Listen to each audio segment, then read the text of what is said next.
with the name of Allah Almighty, Love and Divine Poems, John Donne, and today we are going to discuss a poem, Go and Catch a Falling Star.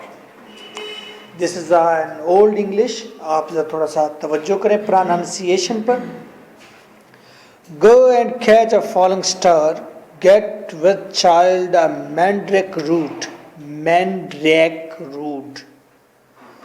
Tell me where all past years are, or who cleft the devil's foot, cleft. Teach me to hear merry maids singing, or to keep off envious stinging, and find what wind serves to advance an honest mind, if thou best born to strange sights, things visible to see. Write 10,000 days and nights till its snow white hairs on thee. Thou, when thou returnest, wilt tell me all strange wonders that befell thee, and swear nowhere lives a woman true and fair. If thou findest one, let me know. Such a pilgrimage were sweet, yet I would not go. Though at next door we might meet, though she were true when you met her, and lost till you write your letter, yet she will be false ere I come to 2 or 3. इस poem के अंदर John Donne ये view रखता है, फ्राइल्टी दाई name is women, कमजोरी तुम्हारा नाम औरत है. शेक्सपियर ने कहा था फ्राइल्टी दाई नेम इज वेमेन. ऐसा ही कंसेप्ट इस पोएम में है. यहाँ पर पोइट का क्लेम है कि loyal and beautiful at the same time, दो क्वालिटीज के साथ वेमेन पूरी दुनिया में नहीं मिल सकती. ओके, आइए पोएम के थीम को एंजॉय करते हैं.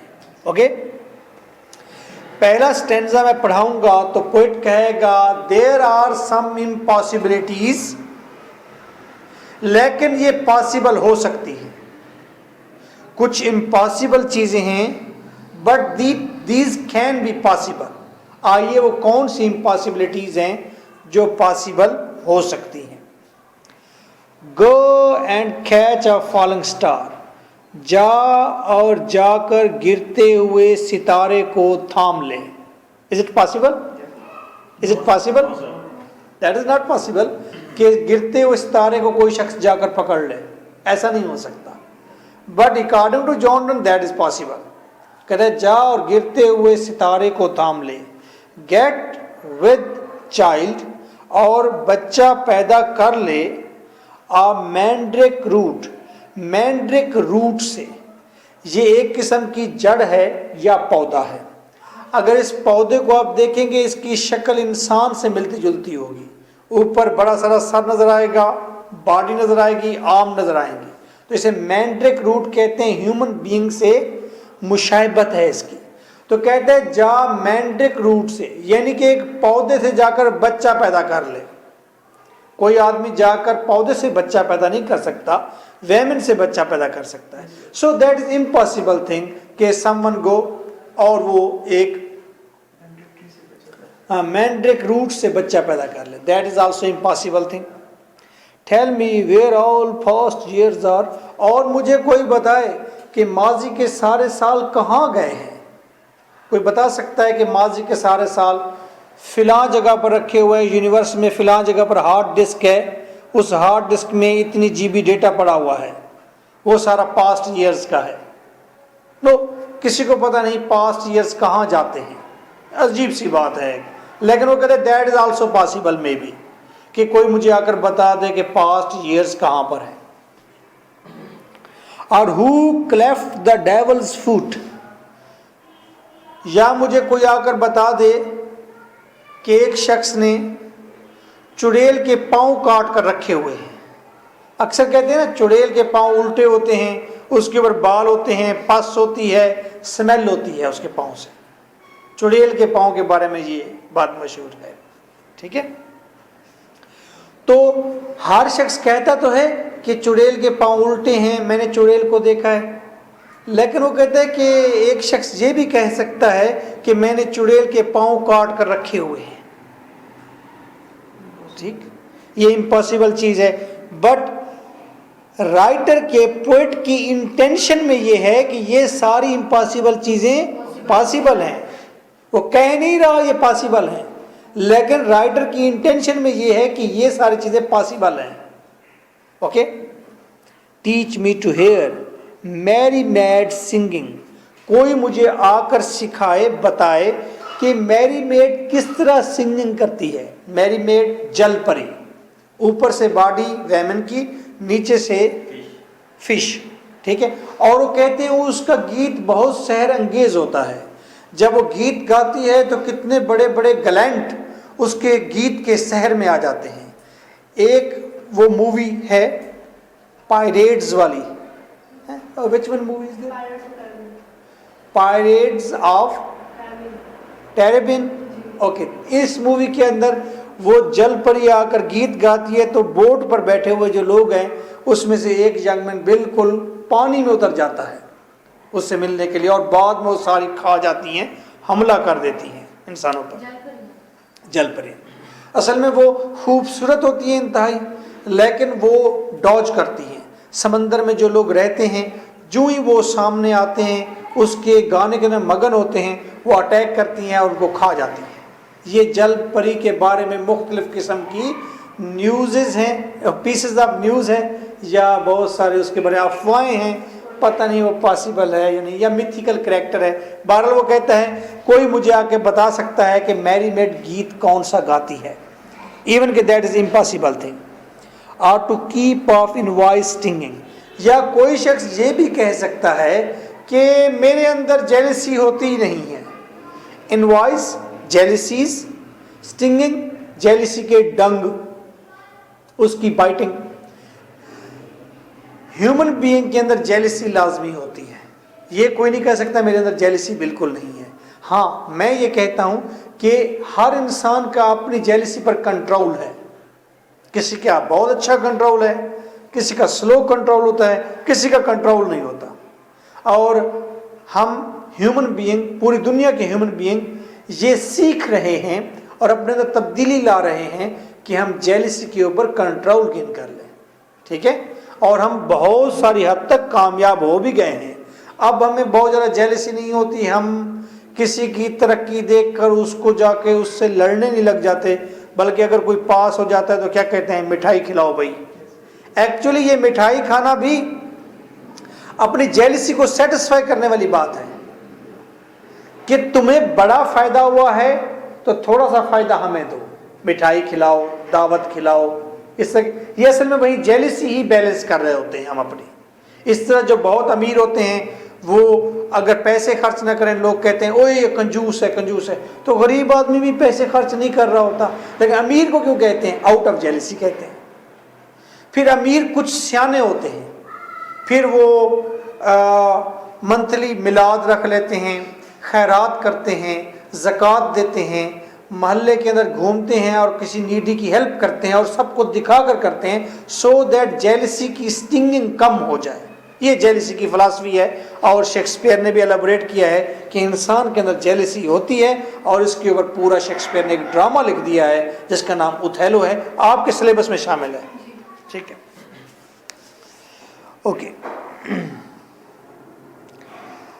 कोई शख्स ये भी कह सकता है कि मैंने तो जेलसी से मैं पाक हूँ, मावरा हूँ, कीप ऑफ हूँ। एंड फाइंड व्हाट वाइंड, और एक शख्स तलाश कर सकता है व्हाट वाइंड, रीजन। किस चीज की reason? Serves to advance an honest mind, जो एक आदमी को ऑनेस्ट माइंड बनाती है।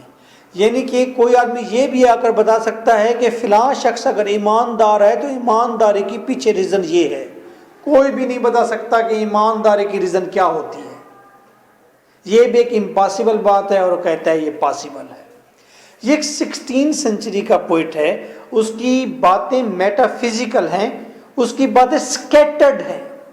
अब आपने देखें पहले स्टेंजे को उसने स्टार्ट किया है स्टोर, फिर मैंड्रिक रूट, फिर उसका ब्रेन गया है ईयर्स पर, फिर वो डेविल की बात करता है, फिर मैरीमेड की बात करता है, फिर वो जेलिसी की बात करता है, उसके बाद फिर वो कहते हैं अनेस्ट माइंड की बात करता है। तो ये स्कैटर्ड आइडिया है। पोइट की एक जगह पर रिदम तो है एक, लेकिन एक आइडिया पर नहीं फोकस कर पा रहा। उसके माइंड में मुख्तलिफ किस्म की चीजें आ रही हैं, जो उसके अंदर बबल हो रहा है, उछल रहा है, जो चीज वो उसे लिखे जा रहा है और मैनेज किए जा रहा है। क्लियर? तो यहां तक हमने ये पढ़ा कि बहुत सारी इम्पॉसिबल चीजें हैं जो कि पोइट कहता है may be that is possible. एक बात को यहीं पर खत्म करता है, अगली बात शुरू करता है। If thou best born to strange sights, अगर तुम पैदा हुए हो स्ट्रेंज आई साइट के साथ, थिंग्स इनविजिबल टू सी, कि तुम छुपी हुई चीजों को भी देख सकते हो। देखिए हमारे यहाँ मुख्तलिफ कैटेगरीज के लोग हैं। कुछ लोग मजदूर बनते हैं, कुछ लोग टेक्निकल लोहे का काम करते हैं, कुछ लोग सूफी लामे, वो पीर, स्पिरिचुअल पर्सनैलिटी बनते हैं ना, ठीक है। कुछ लोग दूर अंदेश बनते हैं।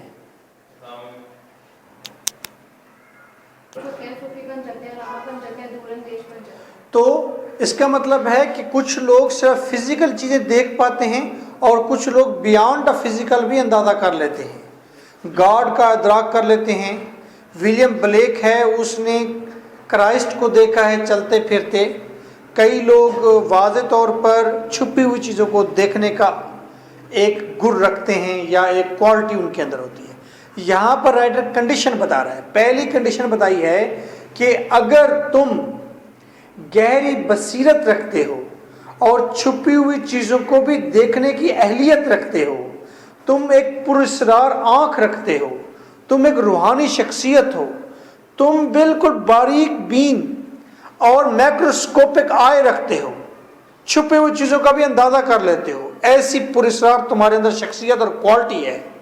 अगर ये क्वालिटी है, if the best born to strange sights, अगर तुम्हारे अंदर स्ट्रेंज साइट्स मौजूद हैं, उसके साथ तुम पैदा हुए, थिंग्स इनविजिबल टू सी, और चीज़ें छुपी हुई तुम देख सकते हो, राइट 10,000 days and nights, तो तुम 10,000 दिन और 10,000 रातें घोड़े की पुश्त पर बैठ जाओ। यानी कि घोड़े पर बैठकर 10,000 दिन और 10,000 रातें सफर करो। टिल एज स्नो वाइट, यहां तक कि तुम्हारी उम्र, तुम्हारे बाल स्नो वाइट कर दे, बर्फ की तरह सफेद हो जाए तुम्हारे बाल। हेयर्स ऑन दी तुम्हारे ऊपर तुम्हारे बाल स्नो वाइट हो जाएं, यहां तक के। अब वो कुछ लोग कहते हैं जी ये वाइट हेयर नहीं होता, ग्रे हेयर होता है ना। ये आपका एथेंटिक राइटर इस्तेमाल कर रहा है वाइट हेयर, ये लिटरेचर है, ओके। तो ये अहले हदीस नहीं है, इधर कोई करेक्शन नहीं है, ठीक है। तो वो कहते हैं पहली बात, गहरी बसीरत रखते हो तुम, पुरस्कार चीज़ें देख सकते हो तुम, 10,000 दिन 10,000 रातें घोड़े की पुश्त पर सवार, यहाँ तक कि एज ये हो जाए कि तुम्हारे बाल सफ़ेद हो जाएं। दाओ व्हेन दाओ रिटर्नस्ट, जब तुम वापस आओगे, विल टेल मी, तुम मुझे बताओगे, ऑल स्ट्रेंज वंडर्स, कि दुनिया में हैरान कुन चीजें हैं। कौन सी वंडर्स? जो ऊपर उसने 7 बताई हैं, कि किसी ने गिरते हुए तारे को थाम लिया, किसी ने चुड़ैल के पांव काट कर रखे हैं, किसी ने मैंड्रिक रूट से बच्चा पैदा किया हुआ है, ठीक है। तो सारे वंडर्स मुझे आकर बताओगे, दैट बी फेल दी, जो तुम्हारे सामने इनकाउंटर हुई, तुम्हारे सामने वकूफ पजीर हुए। एंड स्वेयर नोवेयर, और तुम कसम उठाओगे और कहोगे कहीं भी नहीं देखा, lives a woman true and fair, कि कहीं कोई औरत रहती थी, खूबसूरत भी थी और वफादार भी थी। तुम ये बताओगे कि 10,000 साल घोड़े दौड़ाए, रात को भी दिन को भी। और कहते हैं कि ये तुम बताओगे कि एक शख्स तो मैंने देखा उसने गिरते हुए तारे को पकड़ लिया, ये मैंने देखा कि एक शख्स ने चुड़ैल के पांव काट कर रखे थे, ये देखा कि हाँ जी एक शख्स के पास मैरी मेड वाला गीत था वो सुनाता था। सारी इम्पॉसिबल चीज तुम कहोगे मेरे रास्ते में वकूफ पजीर हुई, लेकिन कसम खाकर कहोगे अल्लाह की कसम है कहीं पर मैंने ऐसी औरत नहीं देखी जो खूबसूरत भी थी और वफादार भी थी। शेखव भी कहता है, शेखव कहता है, वो कहता है सिर्फ अजूबे ही वफादार हुआ करते हैं। सर ये किस तरह का पोएट है? ऐसे ही है। तो उससे बहुत ज्यादा लव की बातें करते, दूसरी साइड पे औरत को कर देते ही क्यों? इसलिए हम इसे मॉडर्न कहते हैं कि इसका एक व्यू नहीं है। सर ये अपनी जिस बात शख्स का एक व्यू होगा वो तो लिमिटेड हो जाएगा, वो एक ही फेवर में सारी जिंदगी एक ही डायरेक्शन में सोचेगा। जो बड़ा पोइट होगा उसकी डायरेक्शंस तब्दील होती जाएंगी, एवरीडे वो चेंज होगा, कंफ्यूज पोजीशन भी होगी, और बेहतरीन तो वही होगा ना। हाँ, डिफरेंट सोच उसकी होगी। सपोज एक शख्स हिंदू है, सारी जिंदगी वो ज्यूज को गालियां देता है, वो सारी जिंदगी हिंदुइज्म की डायरेक्शन में ही सोचता है। अगर एक शख्स हिंदू है लेकिन एट द सेम टाइम वो बुद्धिज्म के बारे में भी सोचता है, at the same time Christ के बारे में भी सोचता है, ही इज मोर रीजनेबल, वो इस सोसाइटी में ज्यादा सरवाइव कर सकेगा। तो इसी तरह ये पोइट इसीलिए मॉडर्न हो गया। बाद में हमने कहा कि ये पोइट तो बड़ा अच्छा है क्योंकि उसके स्कैटर्ड आइडियाज हैं। एक तरफ तो वैमन की प्रेज करता है बहुत ज्यादा, तो कभी भी वैमन को कहता है कि ये बड़ी बेवफा है। बहरहाल आप कह सकते हैं ये बंदा ठीक नहीं। सर इसकी वाइफ तो फेथफुल थी इसके साथ, तो इसने अपनी जगह तो वाइफ के अलावा और भी तो उसके, लूसी के साथ तो नहीं था, उसने इसको रिजेक्ट किया था। ये पोएम उसकी शादी से पहले की मामलात पर है। बाद में सर उसने फिर कि उसको कहते नहीं, शादी से पहले उसको फिजिकल लव था, उसके बाद उसको स्पिरिचुअल लव हुआ था। ये फिजिकल शादी से पहले एन मोर के साथ उसके अफेयर नहीं, he was the frequent visitor of ladies. ठीक है, औरतों के पास बहुत सारे अफेयर थे, इसके मामलात थे। ठीक है, अच्छे खासे खराब लोग होते हैं ये जो लिटरेचर के लोग होते हैं। अच्छा, ये बात यहां तक क्लियर होगी हमें।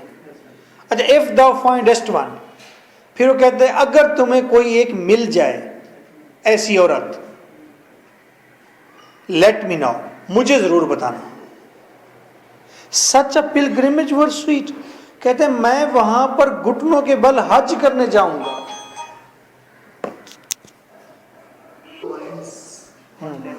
नहीं, मैंने सन्ना से नहीं पूछना, सन्ना ने फिर सारी तफसील बतानी है। अच्छा, ओके। वो कहते हैं कि अगर आपको मिल जाए तो मुझे जरूर बताएं, मैं घुटनों के बल जाऊंगा हज करने के लिए। ये डू नॉट, फिर कहते हैं नहीं मैं नहीं जाऊंगा, आई वुड नॉट गो, मैं बिल्कुल भी नहीं जाऊंगा। पहले सन्ना कहते हैं ना जाओ।